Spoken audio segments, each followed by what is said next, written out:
हमारी चैनल को सब्सक्राइब करें, वीडियो को लाइक करें, वीडियो को शेयर करें। आपको ये भी याद दिला देना चाहते हैं कि कृपया हमारे नेशनल हिंदू नैरेटिव फंड को आप ज्वाइन करें सब्सक्रिप्शन प्लान के माध्यम से। हम क्यों बना रहे हैं ये नैरेटिव? आपने देख लिया इस इलेक्शन में भी कि नैरेटिव का कितना असर पड़ता है। लोगों ने झूठा नैरेटिव बनाया और इलेक्शन में 99 सीटें ले आए, डबल कर ली लगभग अब। तो नैरेटिव की जो महत्ता है उसको बहुत अधिक करके आंका जाना चाहिए। इसीलिए इस नैरेटिव फंड के लिए सब्सक्रिप्शन प्लान्स को आप कृपया ज्वाइन करें।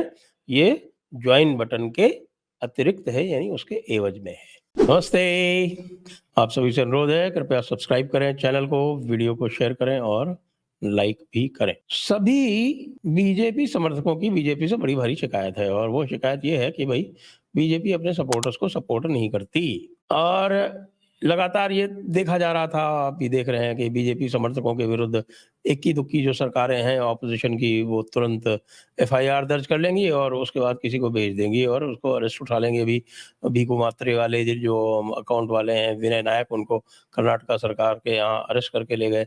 जहाँ भी होगा तो कर्नाटका में या तो एफआईआर हो जाएगी या तेलंगाना में हो जाएगी और यही दो इनके पास जो प्रदेश हैं मुख्य, वहाँ पे एफआईआर दर्ज करके और तुरंत कार्यक्रम आरंभ कर दिया जाता है। और इसमें जो है वो मुख्यतः वो जो चिड़ियाघर का भालू है, वो उसकी बड़ी भूमिका बताई जाती है। अब आप ये देखिए कि कर्नाटका और तेलंगाना की सरकारें जो हैं इस इस्लामिस्ट के सामने, जो कि विदेशी ताकतों के लिए काम करता है, ऐसा बहुत सारे लोग कहते हैं, वो झुकी रहती हैं हर समय। अब लेटेस्ट एग्जाम्पल आपने देखा अजीत भारती वाला, कि भाई कैसे अजीत भारती ने केवल प्रमोद कृष्णम को कोट किया और प्रमोद कृष्णम को कोट करने पर ही उनके विरुद्ध एक एफआईआर दर्ज कर ली गई और एफआईआर में फिर वहां से कर्नाटका से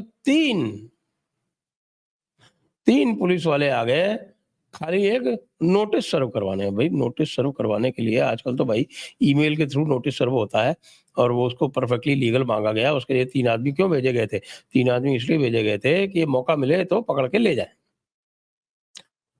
खैर नोएडा पुलिस ने वो होने नहीं दिया, तो वो जो है वो नोटिस दे के या नोटिस चस्पा करके चले गए। अब उनको 7 दिन बाद बुलाया गया है कि भाई आप आइए और वहाँ थाने में फेस कीजिए, जो समन दिया गया है, जो समन देने का अधिकार पुलिस को होता है उसके अंतर्गत।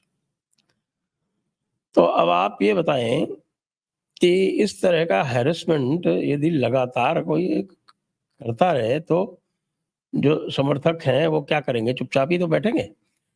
लेकिन अब मुझे कहते हुए हर्ष हो रहा है कि भाई इस बार जो है ना, थोड़ा कम से कम ये देखने में आ रहा है कि भारतीय जनता पार्टी ने भी एक हिंदू लीगल डिफेंस के लिए लीगल हिंदू डिफेंस करके एक ग्रुप बना दिया है और न केवल ग्रुप बना दिया है, उन्होंने इसकी ये वो भी एक कमिटमेंट दिया है कि वो जो बीजेपी के सपोर्टर्स हैं उनको यदि फ्रिवलस केसेस में किसी प्रकार का इधर-उधर से उनको अगर पकड़ा-दकड़ी करने का, एफआईआर दर्ज करके उनको परेशान करने का कार्य किया जाएगा, तो वो उनको सपोर्ट करेंगे। वैसे देखने को भी मिला क्योंकि अ, आपने देखा हो कि ये जो विनय नायक हैं भीखू मात्रे वाले, इनको पूरी सहायता दी कर्नाटका बीजेपी ने। इसके बाद कोई एक केस हैदराबाद में हुआ था, वहाँ तेलंगाना बीजेपी ने दी और यहाँ नोएडा में यूपी बीजेपी या यूपी बीजेपी क्या, जो दिल्ली का जो यूनिट है वो उनको सहायता कर रहा है। तो मैं ये मानता हूँ कि ये एक बड़ा ही हेल्दी डेवलपमेंट है। तो हेल्दी डेवलपमेंट ये है कि सबसे पहले तो आपको राइट्स हैं, उनकी जानकारी होनी चाहिए। अब यदि आपको अपनी राइट्स की जानकारी नहीं है तो विशेषकर जो हिंदू यूट्यूबर्स हैं या बीजेपी समर्थक यूट्यूबर्स हैं, समाचार पत्र के पत्रकार हैं, रिपोर्टर्स हैं, वो सब जो है वो हमेशा इसी रेडार पे फंसे रहेंगे। ये शहजाद पूनावाला ने एक कार्यक्रम आरंभ किया है और इसका एक ग्रुप भी बना है ट्विटर पे।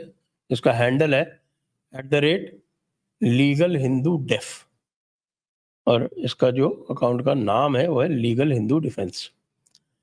और इसको विशेष रूप से हिंदुओं के लिए ही किया गया है, क्योंकि जो सारा अटैक हो रहा है वो कहने के लिए तो कांग्रेस जो है वो कुछ भी करती होगी, लेकिन कांग्रेस जो है वो शुद्ध रूप से इस समय मुसलमानों की पार्टी बनने के लिए आतुर है और पूरी तरह से ये प्रोजेक्शन करना चाहती है वो केवल और केवल मुसलमानों की पार्टी बन के रह गई है। इसीलिए कोई भी इस तरह का छोटा-मोटा होता है या जिसको जो कर्नाटका से चिड़ियाघर का भालू चलाता है, तो उसको वो एफआईआर दर्ज करवा देते हैं और इस तरह से कर देते हैं। यानी कि अजीत भारती के खिलाफ जो एफआईआर दर्ज हुई है, आपको जानकर आश्चर्य होगा कि जो कर्नाटका प्रदेश कांग्रेस कमेटी का जो ऑफिशियल एडवोकेट है, उसने दर्ज कराई है। वही मिस्टर बोपन्ना है, वो कर्नाटका के पीसीसी के प्रदेश कांग्रेस कमेटी के ऑफिशियल लॉयर हैं और उन्होंने ये कंप्लेंट दर्ज कराई है। आप देख सकते हैं on the face of it totally frivolous है। हाई कोर्ट में जाएंगे 482 आईपीसी में, तो हाई कोर्ट जो है वो तुरंत उसकी कॉग्निजेंस लेगा कि ये क्या तमाशा हो रहा है और कुछ नहीं होगा तो कोर्सिव एक्शन तो तुरंत रोक ही देगा। लेकिन ये सब करने के लिए रिसोर्सेज चाहिए। वो रिसोर्सेज आपको अब लीगल हिंदू डिफेंस दे रहा है। लीगल हिंदू डिफेंस के लिए वॉलंटियर बनने की बात है। मैंने भी कल वॉलंटियर बनने के लिए अप्लाई किया था, लेकिन उसमें कुछ स्पेशल उन्होंने सीवी वगैरह मांगा था। वो उस समय मेरे मोबाइल पे था नहीं, तो मैं नहीं कर पाया। अब मैं बैठूंगा अपने लैपटॉप पे तो कर दूंगा। डिफेंस के लिए कई आयाम चाहिए। केवल लीगल डिफेंस करने से ही काम नहीं चलता। उसकी जो प्रतिध्वनि है वो प्रतिध्वनि आनी चाहिए। न केवल सोशल मीडिया पर प्रतिध्वनि आनी चाहिए, अपितु ग्राउंड पर भी उसकी प्रतिध्वनि आनी चाहिए, जैसा कि अजीत भारती वाले केस में हुआ। अजीत भारती वाले केस में जो सबसे, जिसको हम कहें हार्टनिंग बात यह है कि न केवल वहां पर अजीत भारती जम के खड़े रहे, फोटोवाइयों की देखा होगा आपने कि अजीत भारती जो है वो खड़े हुए हैं सामने सीना ताने हुए, और जो कर्नाटका वाले जो पुलिस वाले हैं उनसे नोएडा के पुलिस वाले वहां पर आके इंटरवीन कर रहे हैं।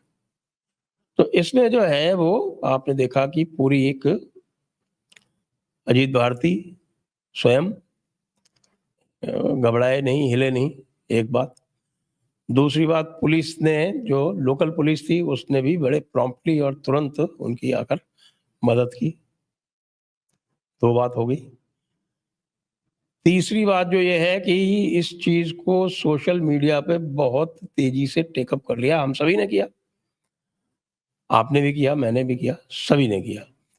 तो ये सोशल मीडिया पे बहुत तेजी से टेकअप कर ली गई। और जो चौथी बात हुई, वो जो लीगल डिफेंस है वो भी हिंदू लीगल डिफेंस ने ओन अप कर ली। तो ये जो चार डायमेंशंस हैं, ये चारों डायमेंशंस एक साथ मिल गई यहाँ पर। ये चारों डायमेंशंस जो हैं वो कई स्थानों पर एक साथ नहीं मिली। जैसे कि आप देखते हैं कि ये बिकू मात्रे वाले केस में, विनय नायक वाले केस में नहीं मिली। वहां पे गोवा पुलिस उनसे अलाइन नहीं हुई और वो उनको वहां से गोवा में आके गोवा से उठा के ले गए। उसके बाद फिर अलाइनमेंट हुआ, जो लीगल डिफेंस हुआ और साथ में जो सोशल मीडिया जो है वो आया, तब जाके उनकी हाई कोर्ट ने तुरंत उनको रिलीफ दी। इसी तरह से आप देखेंगे सब लोकतंत्र का केस हुआ था, तेजिंदर बग्गा वाला केस हुआ था। उसमें तो पूरी तरह से, क्योंकि वो प्रमुख प्रवक्ता थे दिल्ली प्रदेश कांग्रेस कमेटी के, तो उस समय तो सरकार ने पूरी तरह से जाके और उनका विशेष रूप से प्रोटेक्शन कर लिया था हरियाणा से। लेकिन ये बात जो है वो और सभी को आसानी से सुलभ नहीं है। एक बात इसमें और देखनी पड़ेगी कि ये जो मिसयूज हो रहा है, ये जो जुरिस्डिक्शनल मिसयूज हो रहा है, इसके लिए सरकार को ही कुछ करना पड़ेगा।